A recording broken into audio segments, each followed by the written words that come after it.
VI சிம்ல international roaming பத்தி சொல்லியிருந்தீங்க. ரொம்ப சிம்பிள். விஐ ஆப்ப ஓப்பன் பண்ணுங்க. அங்க வந்து இன்டர்நேஷனல் ரோமிங்க்கான ரோமிங் ஆப்ஷன் இருக்கும்.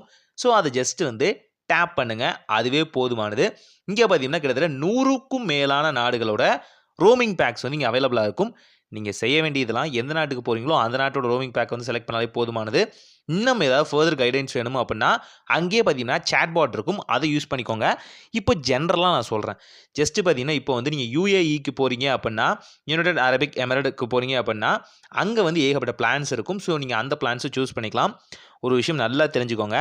இங்க எல்லாமே கொஞ்சம் காஸ்ட்லியா தான் இருக்கும். ஏன்னு பார்த்தீங்கன்னா, இந்தியால மட்டும் தான் இருக்கிறதுலயே டேட்டா காஸ்ட் கம்மியா வந்து சார்ஜ் பண்றாங்க. மத்த நாடுகள கம்பேர் பண்ணும்போது.